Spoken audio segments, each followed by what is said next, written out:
So psychic sheaths and armoring. Two concepts that just like every moment affect our lives in huge ways that by and large everyone's just oblivious to. Awesome.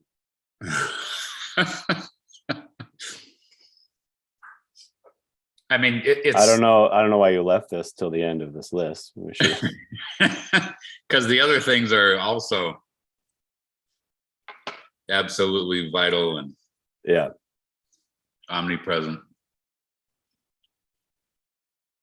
I mean, it sounds silly, but with many of these concepts,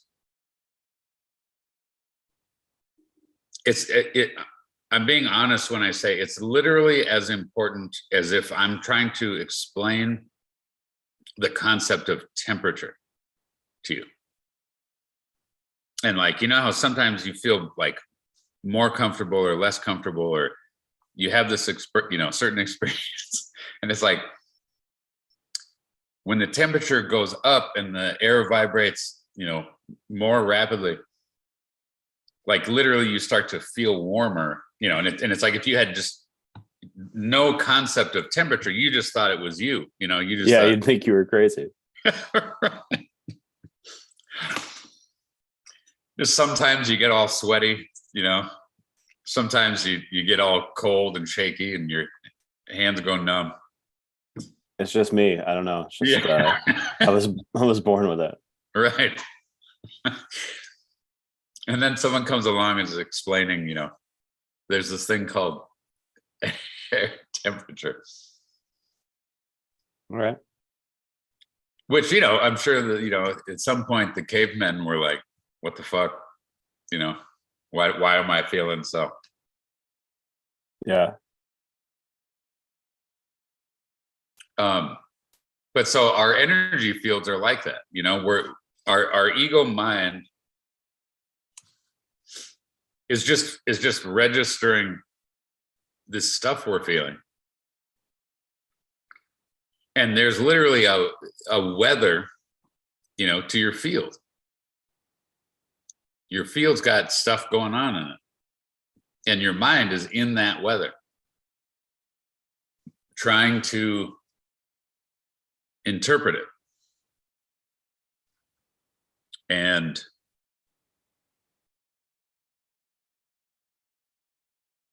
the ego mind does this dumb stuff, like it tries to have it say something about self.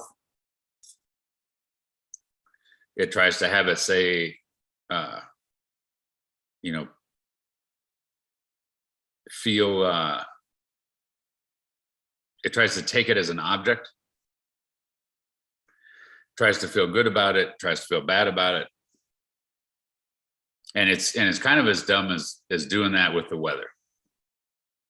Like I'm a more valuable, more awesome person because the sun's shining and it's warm, versus it's cold and rainy today. I'm a piece of shit, And it's like it's just asinine because that's not a self. It's a weather that my body's just in, and the truth is I don't really know what's ultimately causing the weather. And I could say some shit like, well, activity, solar activity, blah, blah, blah. And then that causes, air pressure changes and all the way down to, carbon emissions or this or that. But it's like, extremely small little fragment of knowledge as far as what. And so it's the same with what I'm sitting here experiencing as far as the weather in my field. It's like, I'm aware that I can do certain stuff to make the weather go this way or that. I can, if I don't get enough sleep, if I don't eat, if I'm out in the cold or if I'm stressed out or whatever, it's like, then the weather, that influences my field. but there are also things influencing my field that I'm oblivious to. And so just that shift that to a certain degree, just like the rider on the horse, it's like, can you stop for a minute and bring your attention to body, bring your attention to your energy field. And the truth is, even to mind, right? And see that, well, wait, that thing seems to have this existence of its own, right? There seems to be an intelligence, there seems to be a movement, there seems to be an agenda. Yeah. That the ego mind actually is oblivious to. You know, even my finger, it's like my finger's still here, and all the shit I've put it through, it still seems to Still sticks around. It sticks around. As many times as I've like, you know, cut it, it seems to have healed. As many times as I've like jammed it or, you know, squished it, Yeah. it like repaired itself, and it's still like willing to Show up. Yeah, show up. And even to mostly like do what I'm telling it to do. Yeah. Which sounds funny, but it's like that's true of our whole, you know, like I don't know why my heart's still beating. I don't know why I'm, you know, I don't know why I woke up this morning. Yeah.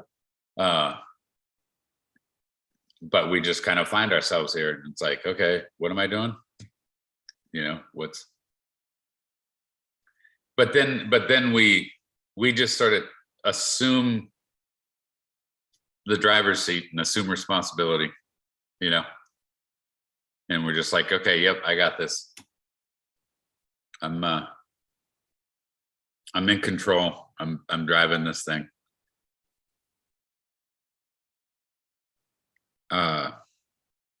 So what I'm trying to get at is, and as I've said all along, we make this assumption from our cognitive self as though we're all working from an even playing field, and as though that playing field was like 100% autonomous and 100% free, and as though it's all about choice. It's just like, oh, if we make the right choices, you know, if we make good decisions, or if you know, whatever you envision, blah, blah, blah. The whole positive thinking, create your own reality. If you believe you can achieve. Yeah, right. And I'm not saying there's nothing to that, but it's within a context, you know? Yeah. And so, yes, someone can be completely capable, but in their mind be in a state that derails them or disables them. And to the extent that that's the case, then positive thinking or cognitive reframing or anything like that is very good. But at the same time, don't tell some blind person or some disabled person that if they just believed, then they would, you know, don't tell someone in a wheelchair if they just believed then they could walk, you know. Mm-hmm. Like at a certain point, that'd just be cruel. Yeah. Because there's also accepting reality, accepting limitation, accepting tragedy, accepting death, accepting loss, accepting failure. So that dynamic between be a winner, be an achiever, think positive, that has its place, and simultaneously, paradoxically, it's in a dialectical relationship with face the truth, allow the loss, allow death, allow limitation.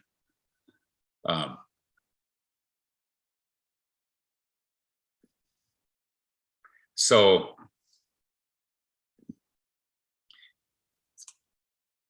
for our mind to be in relationship to body, and or for our soul to be in relationship to body and or mind,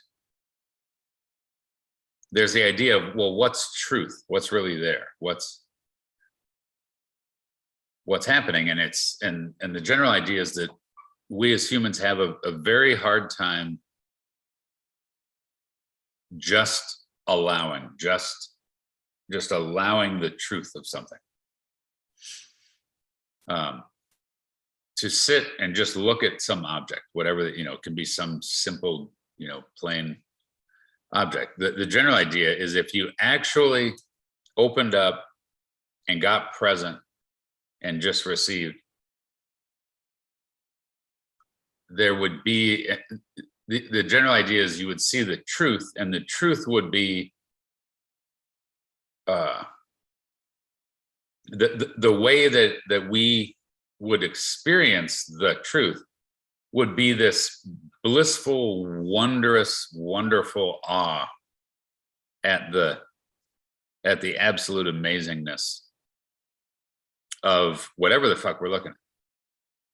And we would somehow, if you could really be awake enough, you would see that in that paperclip, or in that, drop of water, or in that whatever you're looking at,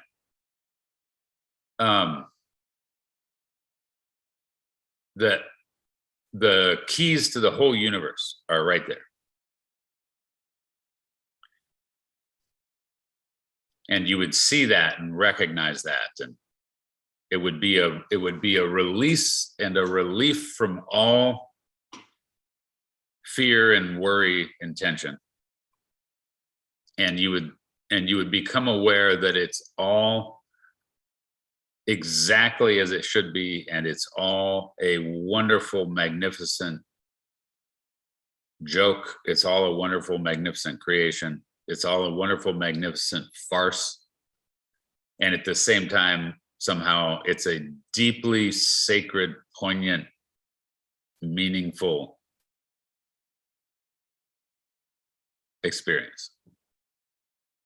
And it's like, oh yeah, that's I just gave you in a nutshell what every fucking new age,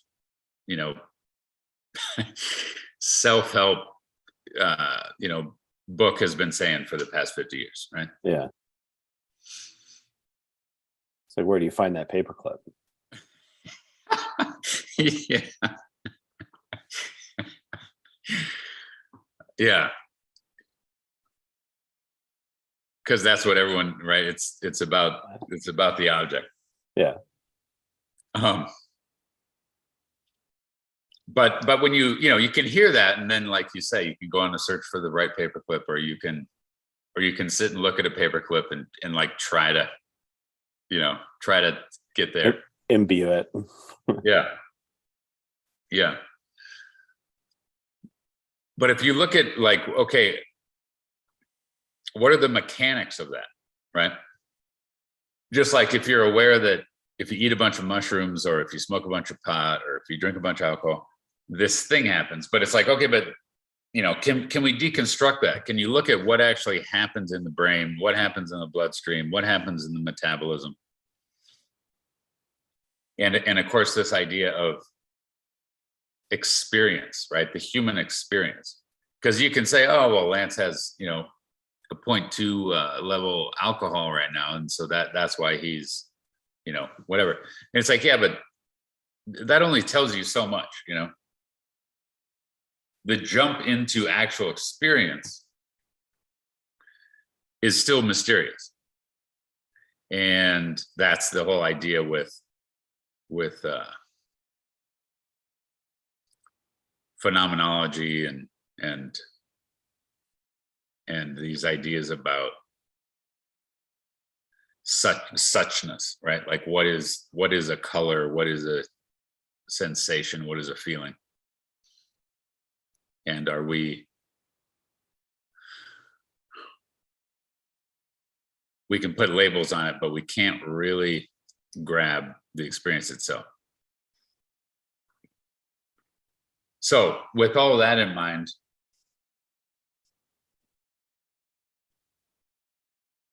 if you look at, well, the actual apparatus with which we experience stuff, right? You have skin, you have eyes, you have ears, you have taste buds. And again, we can say, well, there's these sensory nerve endings, and when those nerve endings are stimulated, it sends us, an innervation, and there's a synapse, and it fires a thing in the brain. And the brain interprets it. And right now, your brain stem is getting tons of information from body, for example, from physical body, right up the spinal cord into the brainstem, and then there's this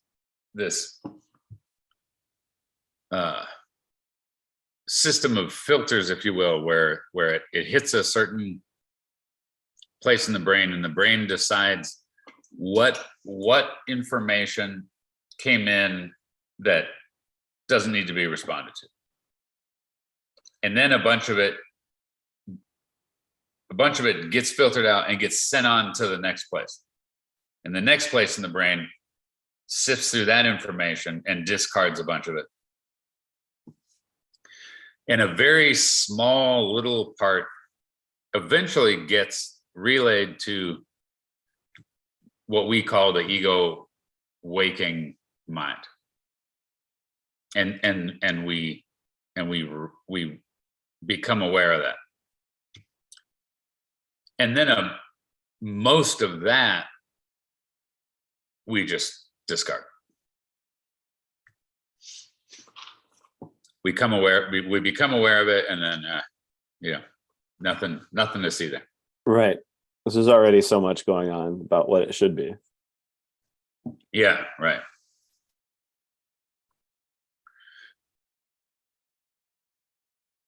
And obviously, one of the main things the mind's doing is it's assessing threat, right? Are you in danger? Are you upright? Are you, are you too hot or too cold? Are you safe right now? Are you going to run into something? So we have this mechanism that's constantly assessing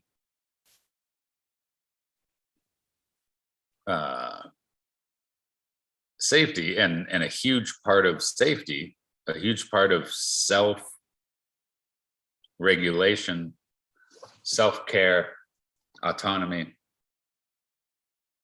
involves boundary. There's an awareness that, okay, I can't just let that knife, pierce through my skin. I can't just step off this cliff. I can't just let that car run into me. And then even more subtly, it's like, oh, that light's too bright, that temperature's too hot or too cold. The coffee is too hot, it'll burn my tongue.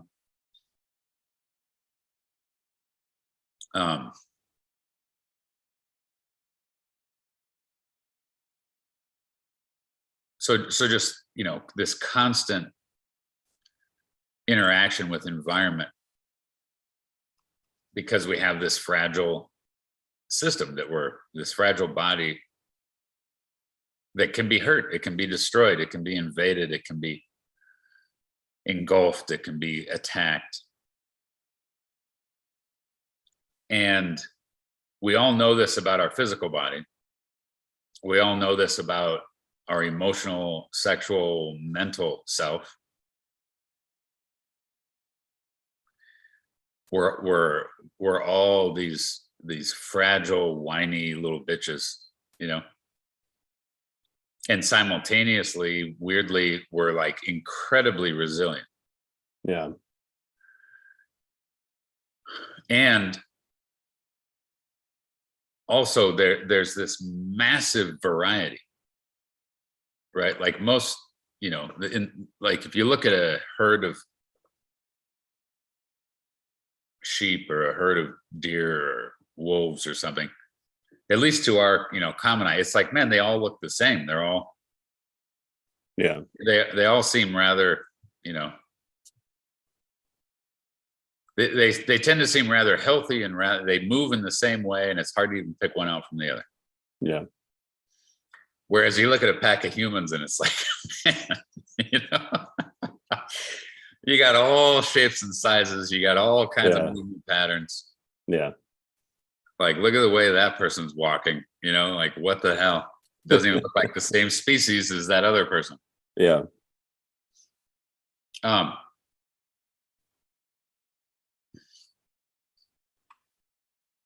And one way to talk about why that is that humans are interpreting experience and responding not just instinctually like animals. We were interpreting based on all kinds of fucked up ideas.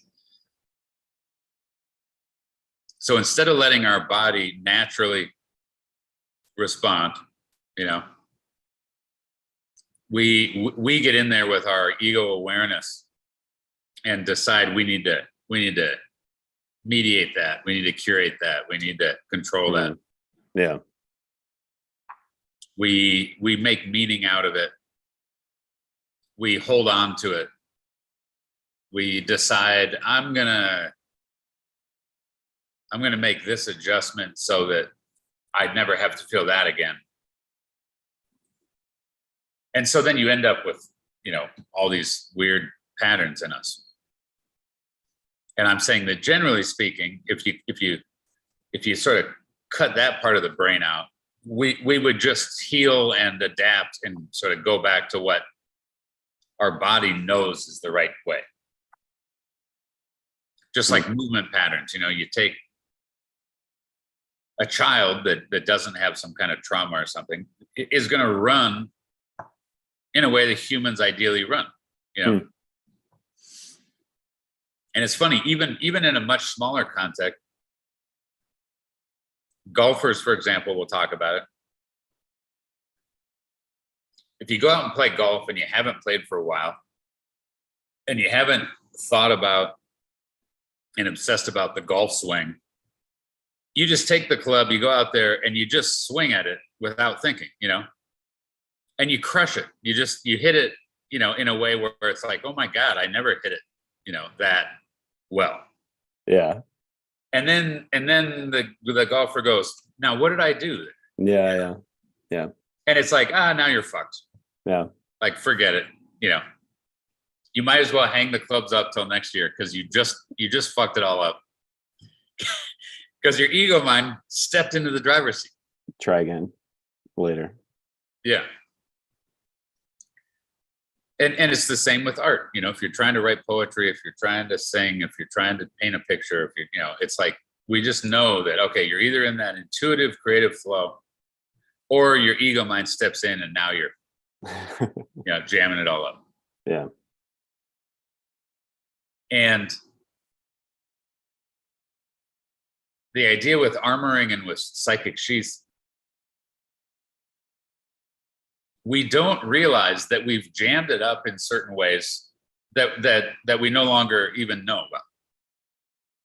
We've compensated, we've created patterns and filters and walls that are hampering our function. Again, in a similar way that even like conceptually, we all know this, yet we all kind of go about movement in life as though our body, as though we had full mobility. And it's like almost no one has full mobility. You know, put anyone in a yoga class, no one in there can do the fucking postures the right way. Yeah. You know, like the perfect way the posture is supposed to happen. It's like almost no one can do any of the postures. There's people that are way better, but even the best person in the class, I bet you, you know, someone who really knows their stuff would come in and say, yeah, no, that, you know, you're not quite there. Yeah. And it's like, well, why not? Because their body can't quite do it. Right. And so to allow that, to be aware, like, okay, I'm not operating in some absolute autonomous, free, 100% mobility condition here. You know, I'm operating within this harness that only allows, you know, certain stuff. So to get there is important. And then it's okay, well, but there are some things you can do about that harness, right? There are some things you can do about the patterns that you operate within. There is some, you know, you're operating in a certain computer program, but there is some like updates and some changes that can be made to the program. But that's different than just operating from within the program. Right? And this whole idea of structural work, like in psychotherapy, structural work, or in body work, structural body work. It's looking at the program. It's not just operating from within the program. It's what's the program, and can there be changes in the program?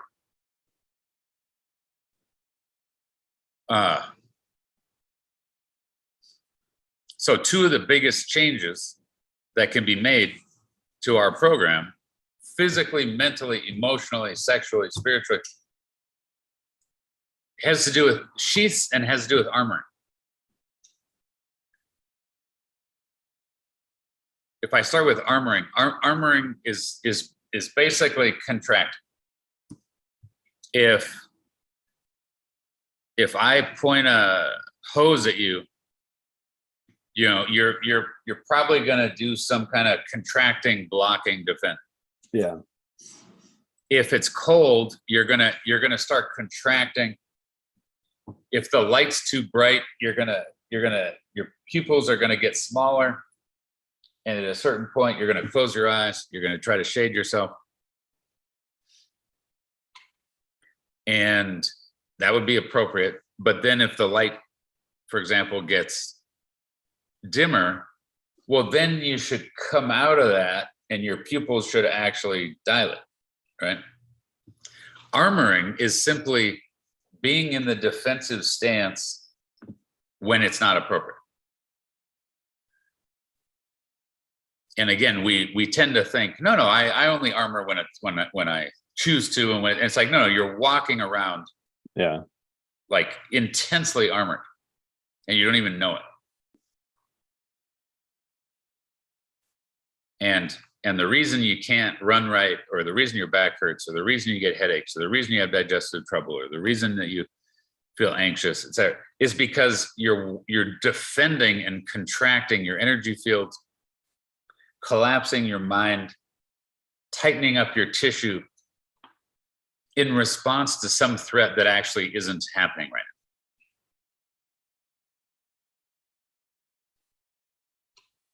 And so again, it's another like, okay, you have to like admit and allow for that to see the truth of this stuff, right? And it's like, oh, well, if that's true, like, well, then, you know, it's like, well, yeah, then I'm interested in becoming more aware of like where and how I'm doing that. Yeah. Which is not so easy, right? The you know, I know for myself, it's like, oh, I read about Rolfing, and it was like, oh, okay, that conceptually I had this understanding, and it's like, let's do it. Let's make my fascial tissue that like the ideal right way, you know? Right. And then later chakras, it was like, oh, hell yeah, let's clear my chakras, you know? Like I'm all for it. Let's make them like, you know, I'll take the so clear. Yeah, it's like being at the car wash. It's like I'll do the ultimate package, you know. Yeah, no doubt. That turtle wax. All right. And then of course you find out, well, what's in the way of, you know, how do you make it? How do you make the tissue let go? And if your tissue is hanging on in a way that it doesn't need to right now, how do you make it let go? And then, as I've said all along, it's like, well, what we tend to do, even if it's my bicep, if my arm's stuck like this, and then you make me aware, Lance, actually your arm should be able to do what your left arm does, which is it should be able to, and I'm like, really? Even this one, Yeah. It's like, well, how do I do that?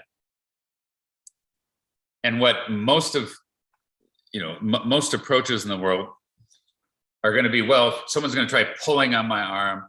Someone's going to try massaging the bicep. Someone's going to try, working with the nerves in here. Maybe if I ice it, maybe if I put a heat pack, maybe if I shoot it full of cortisone, maybe if I use an electrical stimulator, maybe if I just give it time, maybe if I drink more milk, maybe, and it's like, no, none of that is going to do it. And it's like, well, why not? Well, because the thing that's preventing the movement, yes, is tight tissue, right? But why is the tissue tight? Well, because my energy system and my nervous system are having it be so. Okay, well, why are they doing that? Because I have some kind of thing going on in my mind, a program that's having that be the case. And it's like, well, why is that happening? Well, probably some trauma, some character structure, defense, something from the past, a split in ultimately it's a split between my conscious present moment soul awareness and the part of my mind that's having it stay like that. And it's like, well, then that gets, really esoteric. It's like, yep, that's right. It does. Yeah, sorry. Yeah. And it's like, yeah, I lost most people at the first step, let alone the 10th step. Right. So I've said all this before, but when it comes back to armoring and psychic sheaths, if you say that the contraction is an armoring,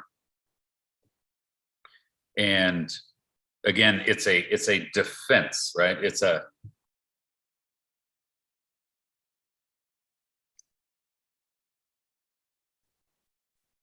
rigidity and a contraction. And so another super important concept that doesn't seem to be well known is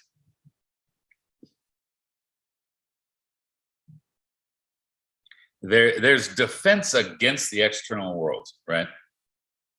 Like I said, if I'm pointing a hose at you, you're gonna, or if I point a gun at you, or if I'm gonna shoot you with a, throw a ball at you or something, you're gonna defend because there's literally this external object that can be coming at you. Mm-hmm. And that's all true, and we can be locked in defenses against that. But when it comes down to it, even if it was about some external object, what we're really defending against in our mind is our own experience in our body and in our field. So even if I'm going to spray you with a cold, with a hose and it's cold water, your mind, or let me back up. You're going to try to have the cold water not hit your body, right? But once the cold water hits your body, then what you're going to go to work at is having your mind defend against the body experience,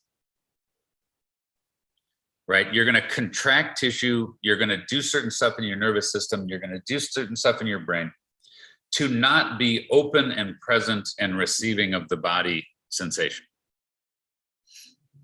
Because your mind is like, I don't like that. Even if ultimately your body's fine, the water's not so cold, it's going to damage you or something. Yeah. But it's like, yeah, but it doesn't feel good. It's too, I don't like it. So the mind contracts literally to try to get away from our own experience. Yeah. Which is a profound thing. Like you and I are sitting here and we have this mind experience and we're both terrified of our own bodies. We're terrified of the experience. We're terrified of actually feeling and being in open relationship with what's going on in our body and what's going on in our field. We're both just blocking, like, yeah, no, it's all good. It's all good. You know? Yeah. And it's like, no, it's not all good. There's a lot of bad. There's a lot of, stuff sitting there in your field that's very, very bad, very, very painful, very, very alone, very sad, very empty, very dark, very vicious, very hurt, And it's like, well, I don't have time for that every day. Right. And if you did have time, it's too scary, it's too painful, it's too overwhelming. Yeah.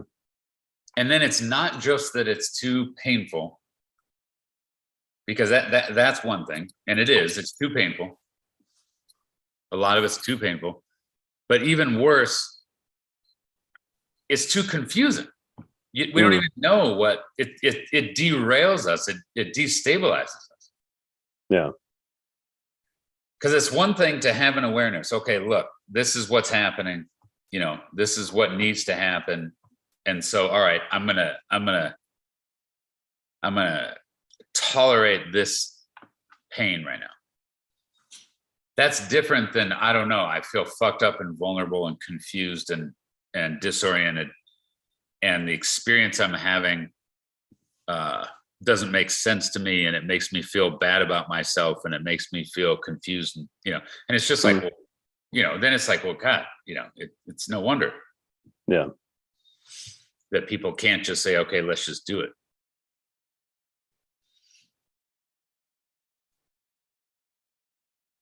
There's tremendous defense against all that. So it's not only too hard to do it if you actually do it, right? Just suffer the terrible, empty, alone, vulnerable, powerless experience. And it's like, okay, even if you say, all right, I'm going to get on board with that.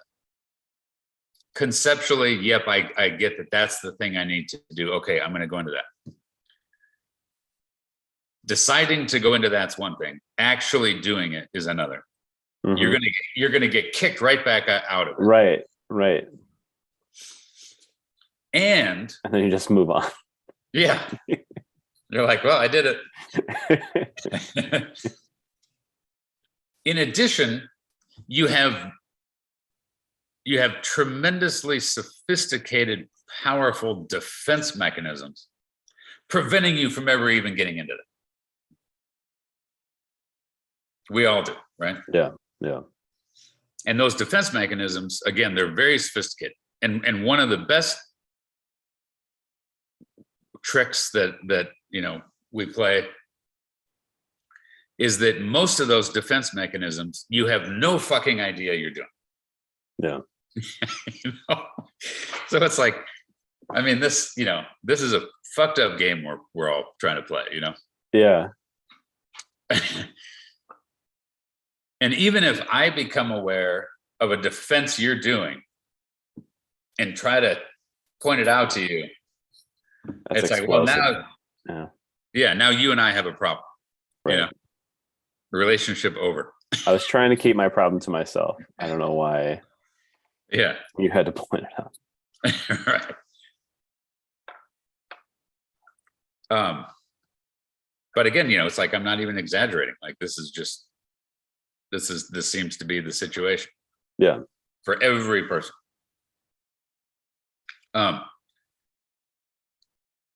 So armoring is a contracting in the energy field and in the body. You can't contract in your energy field without there being a tissue response. You can't try to repress something. You can't try to cope. You can't try to block out. mentally and emotionally without also doing so physically. Which again, another big truth bomb, you know? It's like, wow, that has huge implications, right?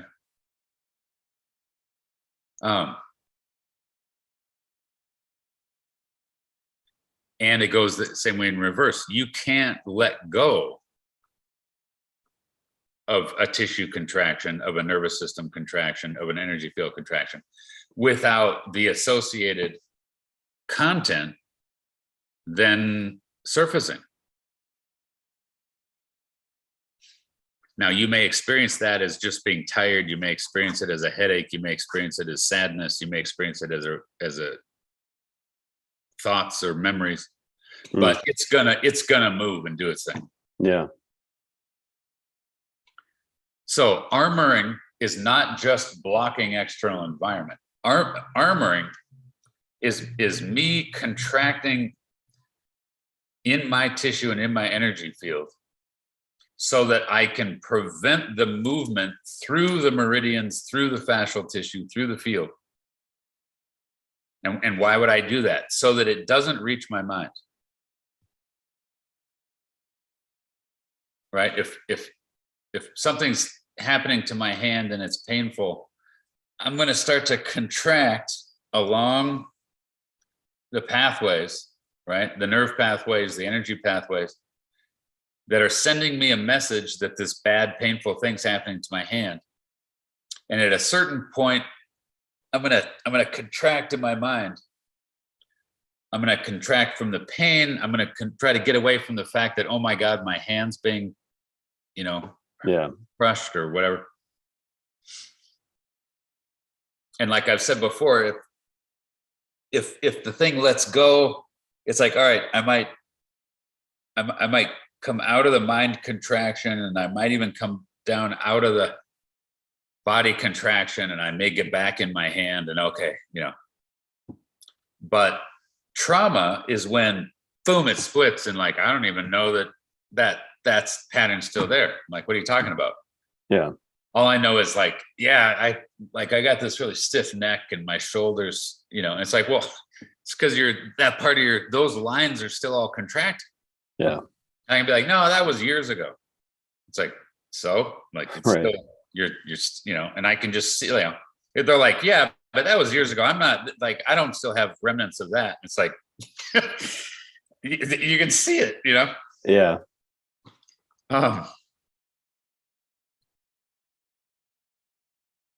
But so again, just to try to zoom in on this armoring thing, it's like, why armoring? Again, me going like this doesn't help me get the fucking thing off my hand. Right? Like that's different than me going into get the fuck off, or get my hand out of there, or like that's different. Armoring is just protecting your mind against the experience. That's armoring. So it's an important distinction, right?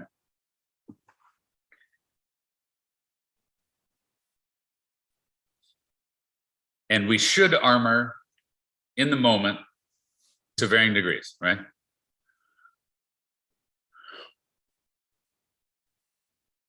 Let me rephrase that. It's okay to armor, but ideally you could just face the reality. Ideally, you could say, you could just go into the, oh my God, my finger's caught in the door jamb. This is crushing my finger. It's super painful. And you go to work at trying to get the problem solved, right? Yeah. Whereas to just sit there and like that doesn't help you get your finger out of the door jamb.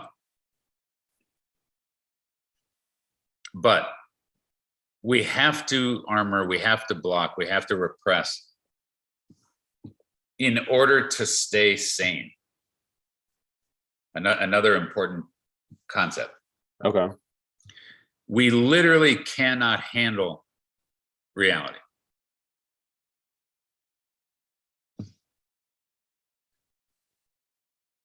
Like no one can. we're too small, we're too vulnerable, we're too powerless, we're too confused, we're too, overwhelmed by our own desires to deal.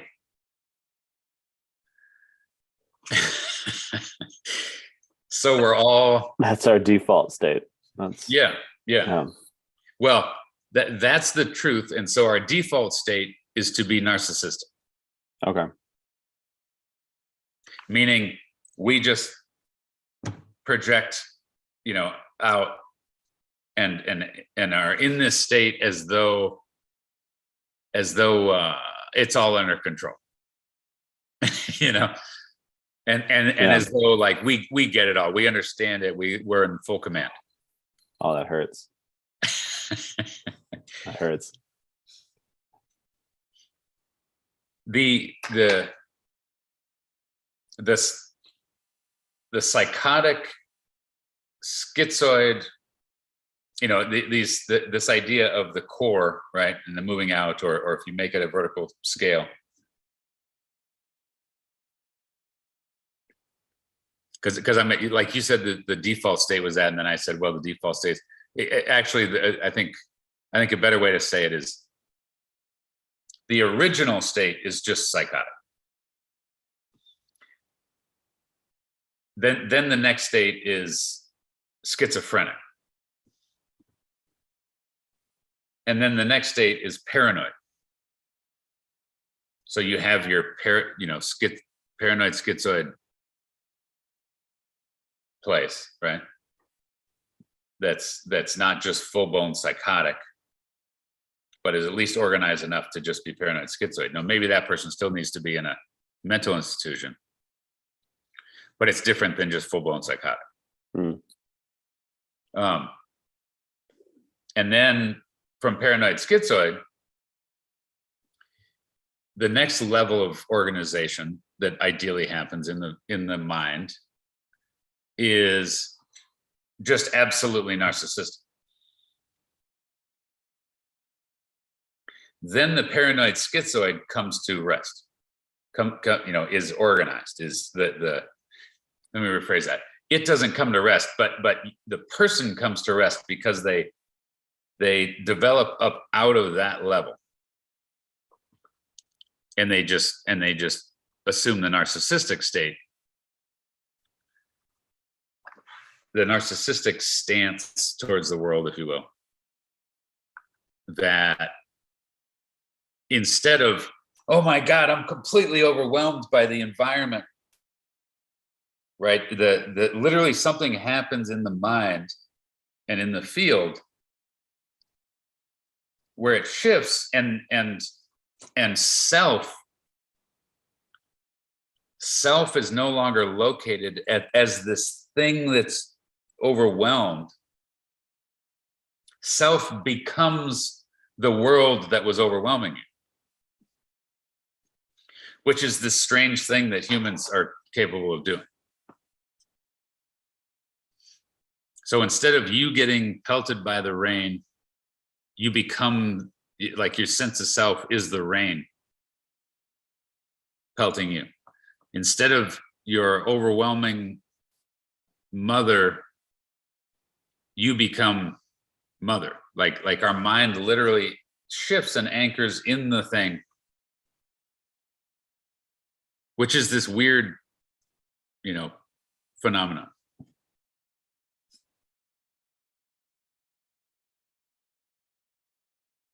And it's incredibly convincing, and it's incredibly tenacious. Yeah. So it's like you are identifying as, or anchoring into things that were overwhelming you, and then identifying as them. Yeah.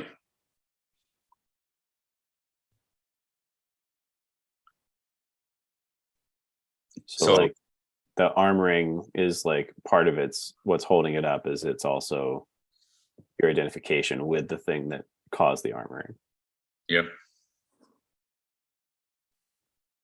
It seems impossible though. I mean, I know it's not, but like that seems like a lot to. to differentiate, and then Right.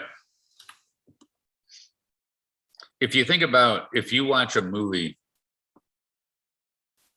you suspend disbelief, you go into the movie, even though the movie isn't your entire visual field, you start not noticing anything outside of that.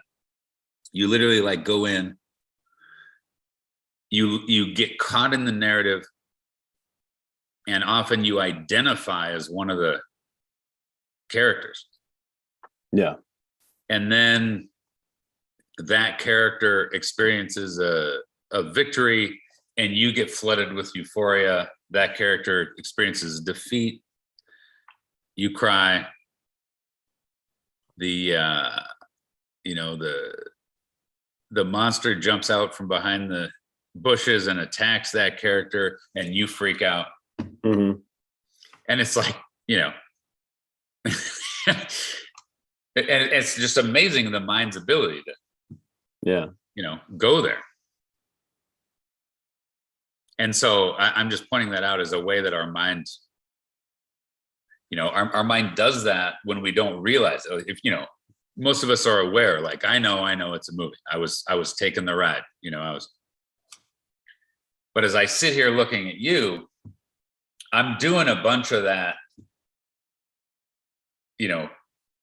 anchoring self and taking a ride and having an experience that also isn't the truth. Yeah, right.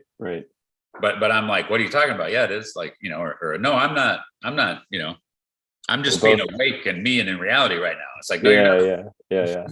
You're in a movie. Hmm. And it's like, well, okay, take me out of the movie. How do I come out of the movie? There's like a felt shift there. I mean, it's like there's a layer of reality that you're identifying with. Right. It's like coming out of that and being like, no, it's like this thing. It's also this idea that we're both creating that at the same time too. So it's like this, yeah, creating a movie together. And then it's like, if you step out of that, it's like, oh, who am I now? Who was that was doing that? Totally. Yeah. Yeah. And you step out of that and it's like, oh my God, that was just a matrix. Yeah. And then you're like, but wait, now like, like Morpheus is standing there. Yeah. Right. Where'd he come from? He's like, you're the one, Jeff. Yeah. Right. Is this, I think the word is like a vignette. Mm-hmm. So there's like, you're kind of watching this vignette take place. Yeah. And if you step out of it while everyone else is in it, it causes like, it's disorienting. Yeah. And then you can almost, like we talked about a couple weeks back, like the imaginal and like just the sense of play, mm-hmm. that there's some, when you step out of it, I think is related to that creativity, because it's not spontaneous like this. If you're just in that, it's not spontaneous, it's scripted. Like, that's the movie part of it. I like the analogy. I don't know. It feels like one of those analogies you've been trying to get across for a while. It didn't make sense. And you just popped out of the matrix. Now your life's fucked. No, it feels pretty familiar. It's not. Okay. It was already fucked. Yeah, it's just a good way to describe it. Gonna be fine.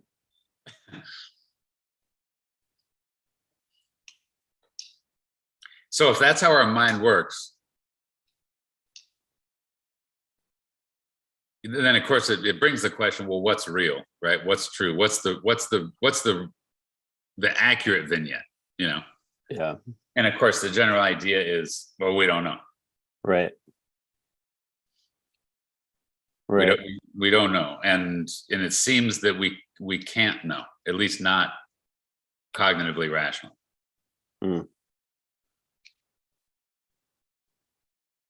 And it's like, okay, well, then what's there? Chaos. And again, then it's you look and, well, how do we experience chaos in our own psyche? How do we experience chaos in our own body? And it's like, well, you experience it as hell. Yeah. That's how you experience it. Because it brings primal terror and primal rage. A deep, intense inferno and or a deep, intense abyss. And it's like, you know, and it's all the things that we as humans consider the worst, you know. You know, what is absolute destruction? You know, it's like, for example, being on fire. You know, it's like fire is just going to absolutely fucking destroy you. It's just, or getting absolutely crushed, you know, or cut to pieces, you know. It's just that, it's that kind of experience in the mind of a fucking, you know, violation, annihilation, just taking the organization that your system has going and just undoing it, right? Yeah. And our mind, it's like, well, what does our mind think about that? Our mind doesn't like that. Yeah. Our mind is set, you know, the nature of our mind is that we don't, like, we're trying to have that not happen to us. And or we can get bent on trying to make that happen to us. Yeah.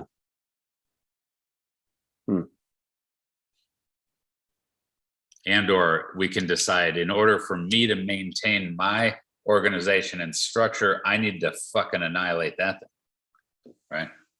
Yeah. I need to put that fire out. I need to kill that wild animal. I need to, you know, at least I need to run and get away from that thing.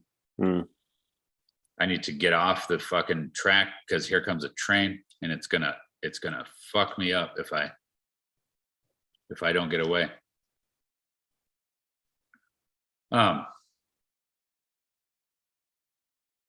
So our mind doesn't want certain experiences.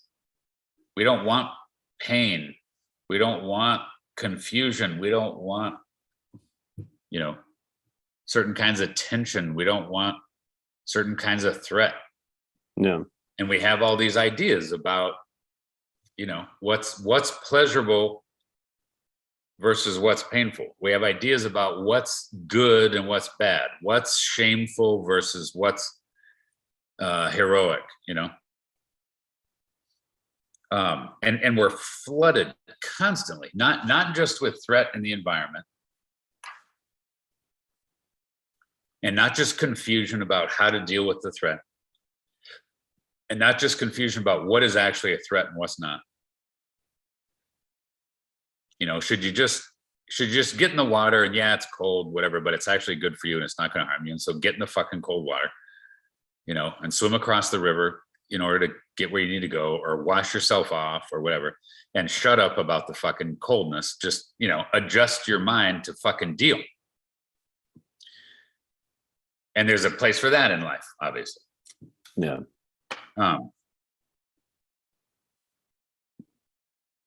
So my point is, but we're confused. Like, you know, some people, well, everyone at every given moment, we all have our little idiosyncrasies. And, you know, I like it a little bit warmer, and I like very detailed, we're very sensitive, or we have the ability to be very sensitive. And in certain ways, that's very good, you know, that we can get more and more refined. You know, we're talking about coffee, and you're saying that, you know, when this frozen concentrate thing, the coffee, it just tastes, you know, there's something very subtle, in the flavor that, and it's worth it. And you could say, you know, just shut up and quit being so sensitive and just drink the coffee. And it's like, well, yeah, it's not as fun. Yeah, I mean, if the goal was to get coffee drank, then sure. But if the goal is to like have this enjoyable experience, yeah, it's okay to get super sensitive, right?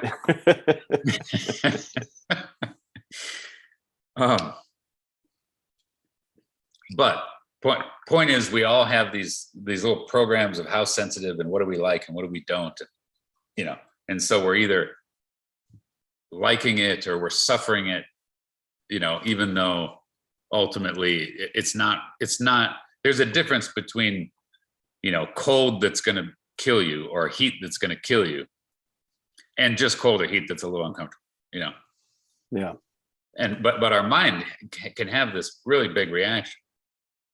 Even with fashion, you know, you can look at, you know, someone can be wearing, and it's like, oh my God, those pants and those shoes, like, you know, and it's like, you know, but it's almost like it's invading. You know, like it's hurting your mind, you know. Yeah. I can't hold space for that outfit. Right. It's like, no, my mind just can't do it. Yeah. It's too awful. It's too awful. So if we know that okay, the mind isn't our minds aren't accurately sending messages as to how big of a threat. Yeah. Right.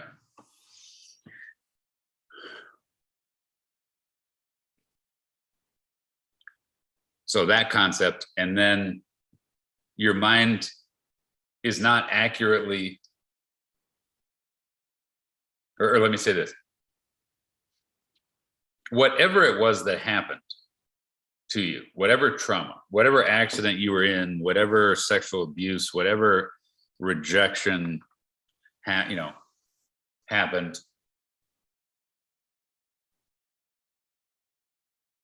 if right now in the moment that's not happening,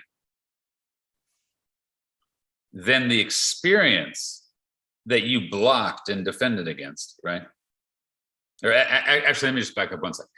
When we contract and armor, the experience that we're defending against,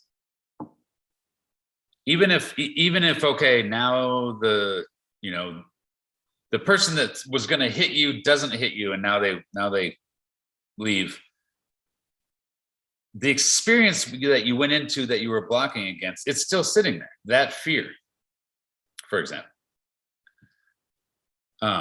the rejection that made you feel embarrassed and hurt, to the extent that you contract against it, 50 years later, it's still just sitting there. Yeah. Like the vibratory frequency or the vibratory signature is just sitting there in your tissue, in your field. Yeah.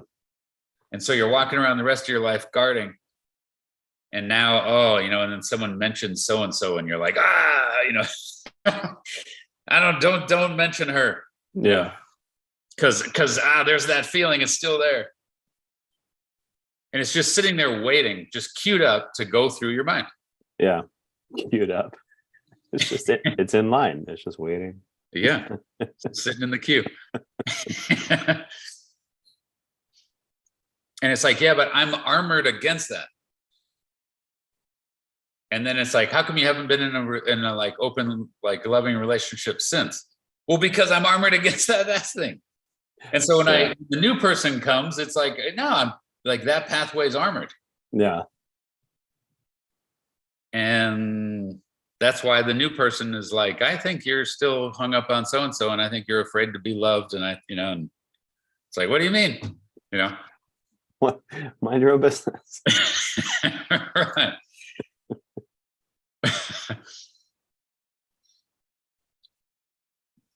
Okay, but so that topic that, okay, look, if you go and you get in a safe place, then it's like, okay, now just let all the past stuff move. Like just know that, look, it apparently didn't kill you.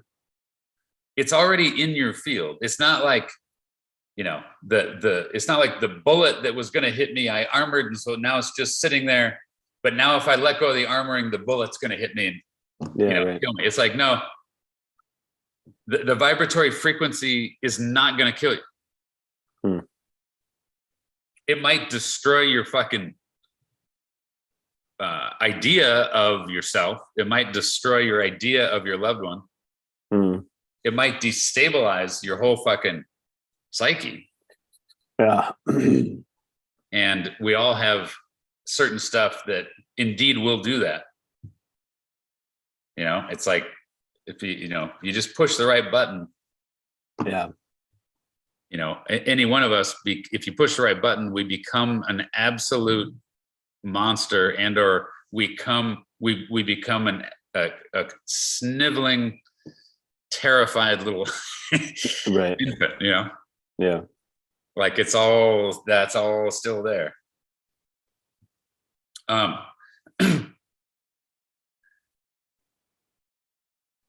So if we know that,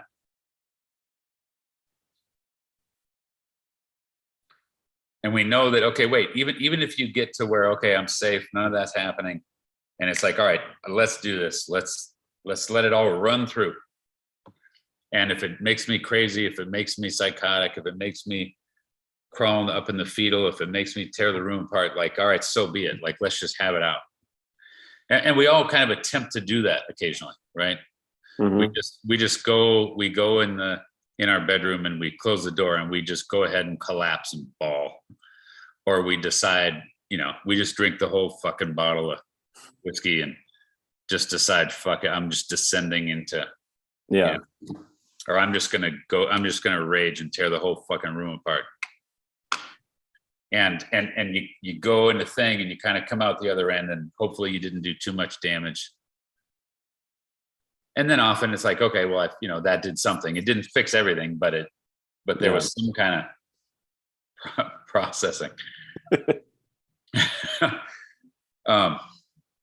And sometimes that can be quite terrifying. You can go in the room and cry and you know what's happening, you need to do it, or you can hit where it's like, oh my God, I'm dying, or there's stuff starting to move in me that I don't even understand, or I think I'm a bad person. Right.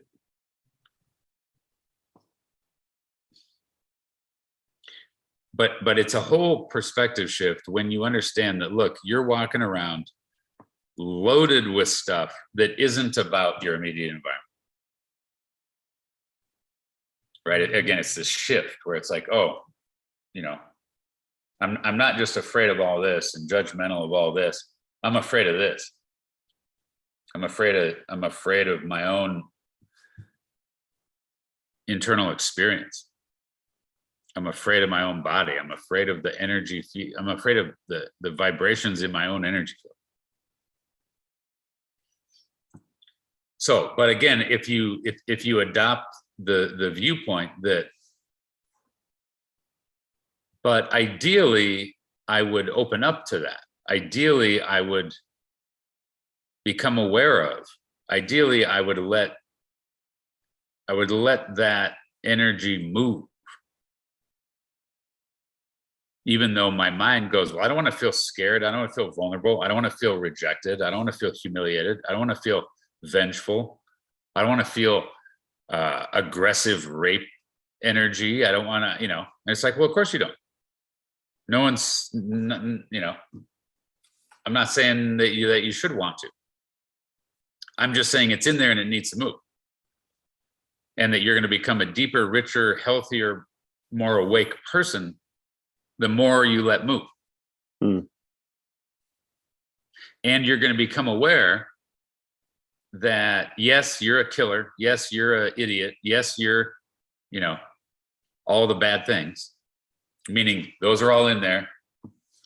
But you're also going to become aware, oh, so is everyone else. Right. And so you're going to be actually more connected to humanity, more awake. You're going to become aware that the world is a darker place than you thought it was. Yeah. A more dangerous place than you thought it was. You're going to realize you're not as big or as important as you thought you were. There's going to be a bunch of disillusioning things. But simultaneously, you're going to get let off the hook in all kinds of ways that right now you've got yourself on the hook. Right. Thinking this is all you're doing and you're responsible for it, versus being able to just see the truth that, okay, wait a second, you're just one of the many different factors.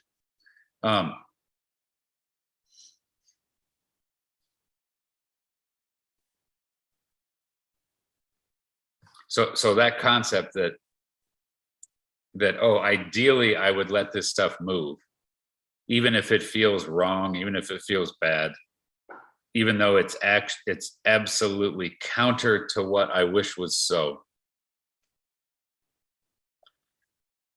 And then of course it's, look, none of it is self. If you have murderous rage that starts moving, it doesn't mean that's who you are.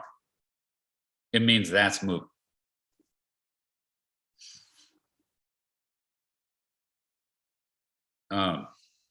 And if you have murderous rage, it doesn't mean, well, now you just have to be that for the rest of your life. Just murderous rage. That's what you have to feel.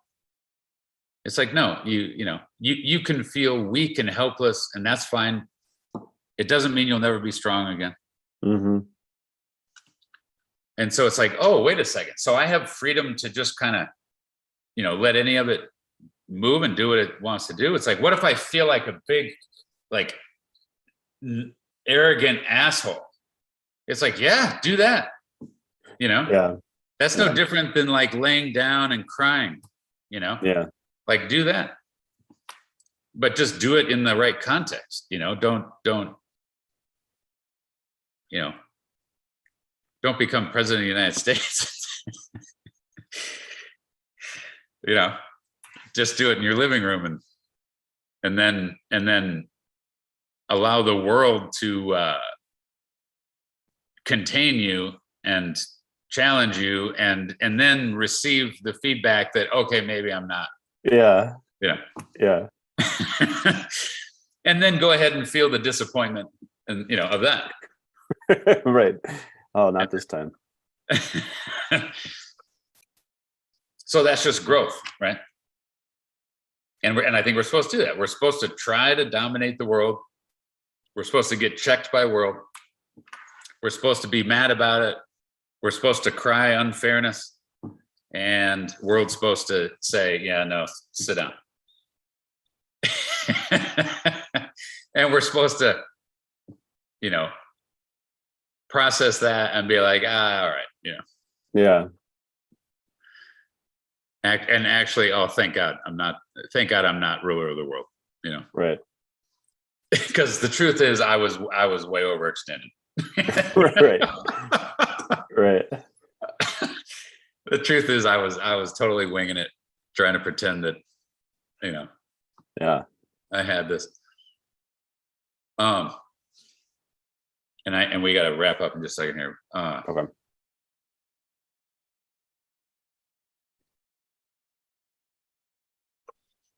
So again, it's another very important shift in mindset, and shift in like, well, what's the model and how does it work, right? Because I'm hitting these very important little steps, because if you see it the other way, then you're going to operate the other way,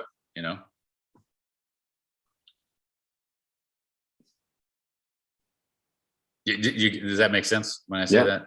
Yeah. Okay. So you aren't your experience. If you're experiencing joy and love, it's like, good for you. It doesn't mean that you're some like awesome person. Yeah. It just means you're experiencing joy and love, and that's great, sure. And, bring some of that my way, great. Yeah. I'd rather be around that than if you're, being super negative and whatever. Unless I'm wanting to process some of my own negative, and then I'm gonna be like, get the fuck out of here with your joy and love. Yeah. I want to resonate with someone that feels like shit right now. Because that'll help me move some of my, Right. Okay, so we're guarding against our own experience. Our mind's afraid of it. Our mind has ideas about what it means. The truth is, it doesn't mean anything. If our mind can just let it move and allow that that's not me, it's an experience, and whether it's good or bad, let it move.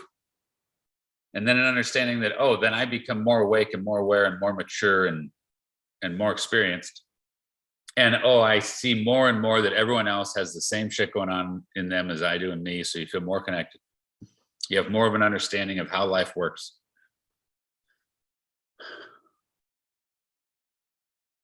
That's all good.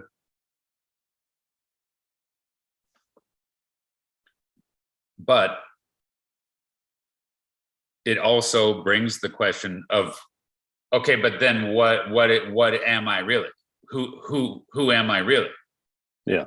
Because now I'm not afraid of any of that anger, and now I'm not afraid of the fear, and now I'm not afraid of all that weird sexual shit that goes on in my mind, and now I'm not, now I'm more excited, like, okay, it is what it is, like, whatever. Mhm. It's like, yeah, but then who am I, and what's truth, and what should I like invest in, and what should I give a shit about then? Yeah. And the existential view is you have total freedom to decide for yourself. It's like, well, then I'll go back to the identifying with something else. Yeah. So that freedom is terrifying. Yeah. That sense that you have freedom is terrifying. Yeah. I'm in that camp that would argue you never really get there. You never clear the whole thing. So you don't really have freedom. You're still largely just, your experience is curated by what's going on in your,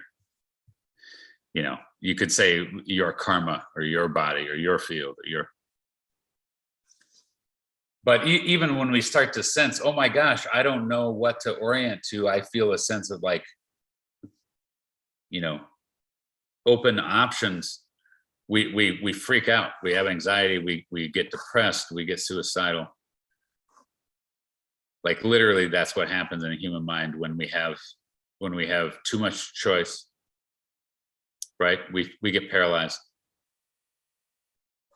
Right? They even just on mundane levels. If you go to buy a bar of soap and there's 20 different brands of bars of soap, it's not pleasant.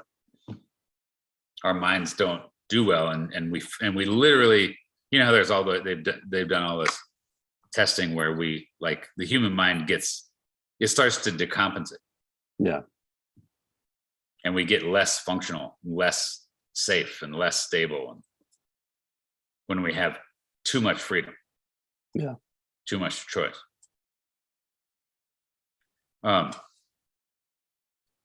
So people hitting emptiness, existential dread, existential terror, identity crisis. That's what's there when our mind isn't just locked on these other things, right? When our mind actually just starts letting it flow. Or there's the huge problem that when we just start letting our system flow, and we're not all these ways that we were defended and in this pattern, it's like, oh, we loosened, and it's all starting to flow more, and oh yeah, I'm not as tight and I function better. And it's like, oh shit, that flow, it's like that faucet that you turned on, right? That flow that's moving. It's like, there's like primal shit in that flow. That flow is not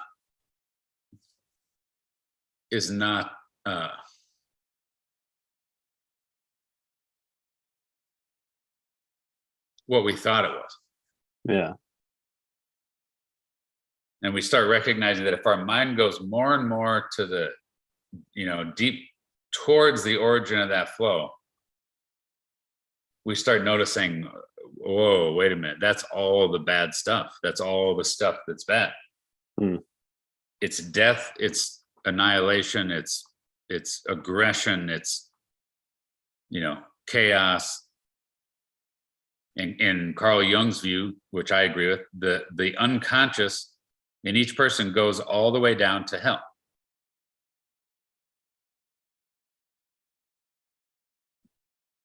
And the energies that are coming up from there are the same energies that make the flower garden grow. It's the same energies that make us be able to find sophisticated, loving acts. And I'm saying that the more you let go in the mind of grabbing onto all this other stuff and just be there and let the flow occur, and let your mind actually look at, wait, what is this actually, versus me just being identified with all this. It's like, holy shit, I'm the devil. Hmm. Which sounds cheesy to say that, but it's like, that's what, that's what we're hit with. We're hit with this self-destructive, maniacal experience. And, generally speaking, Freud saw it that way. And Freud said that's why we need to anchor in, these healthy ego structures. And Jung said, yes, but the spiritual realization path would involve going into that. Mm. And Jung was saying, and look, that's what all these other traditions are saying. That's why Christ faced the devil. Yeah. That's the Buddha sat under the tree and cleared all his lifetimes of karma. Right? And in my mind, that's him. The idea is he opened his mind and let all the, stuff move. And he cleared lifetimes of trauma. Muhammad had his realization, had his hookup, and spent like several weeks writhing in terrible, awful, pain and torment. And that tends to be the story you hear about these figures that, are supposed to have. Yeah. That it's like they went through this really fucked up process first. And to some little degree, that happened to me. And it's happened to all of us to some degree. Yeah. So again, to be aware that, like, look, that's the situation. Like, it's not just, let me just have my thoughts. It's like, no, we're like, again, it's like, are you driving a motorboat or are you sailing? Because if you're sailing, it's a whole different deal. And you have a whole different relationship, to the wind, for example. And it's like, look, this thing up here in my head, I think it's more of a sail. And these energies in me are the wind. And when I go into trying to be a motorboat, and there's times when I need to do that, but then I'm not really functioning in a healthy, present way. Yeah. I'm going to fucking take control of this situation right now and have my will be done. And again, if my finger's caught in a door jam, I'm going to go into that kind of state. Yeah. And try to get whatever needs to happen to get my finger out of there. But ideally, I don't stay in that state when I go to McDonald's and, try to order my cheeseburger. Yeah. The person behind the counter is going to be like, fuck you, And God forbid they don't get my order right, because then I'm going to just lose my shit. Yeah. Because the world's not operating according to my. And we're constantly in that balance between, am I rolling with it or am I trying to make it happen my way? Right. And again, sailing isn't just, I'm not saying just get knocked over by the wind and die. I'm saying, use it. Yeah, use it. Use it. Use your rage, use your terror, use your grief, use your overwhelm, use your sense of tragedy, use your sense of embarrassment and your sense of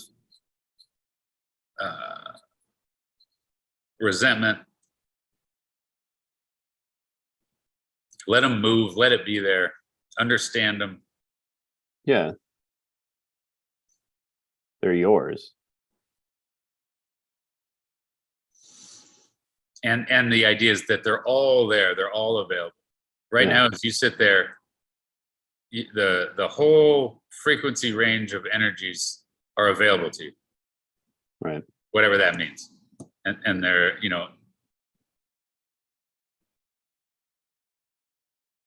in general, they're available.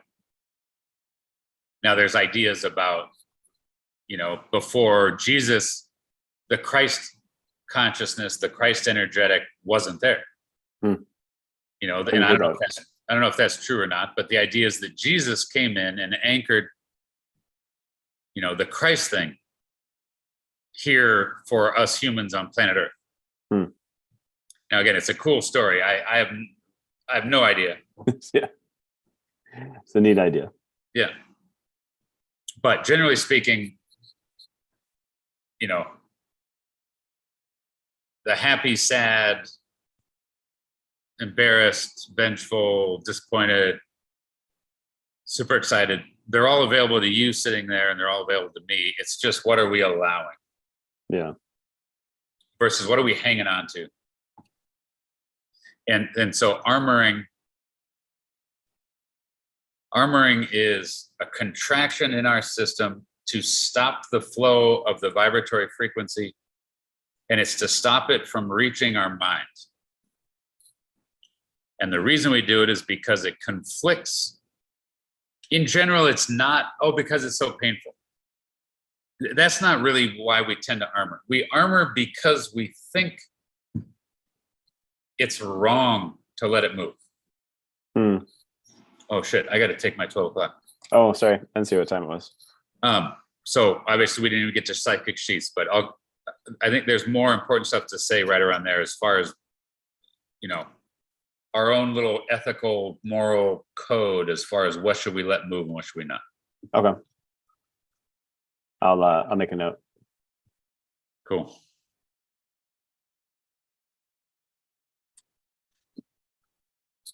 I feel like I was in a. We'll get back into it. I just mean, like, I think it was I'll pick it back up because I think it was really good. Okay. Yeah, it's kind of like, it's just another layer to it, right? So I mean, there's just like, you keep like digging. That's the other thing that you haven't really talked about, is like armoring, even around the same thing, seems like there's different layers of it. Yeah. Like experiences build up. So then it's like, and they seem to have different depths of significance, even around the same defense. Yeah. And then there's also the whole thing of like, what are you seeking out unconsciously to reinforce that armoring? Yeah. Like there's a lot to. This is still like you're about to turn into like another like layer of it. Right. Which I think is an okay time to stop.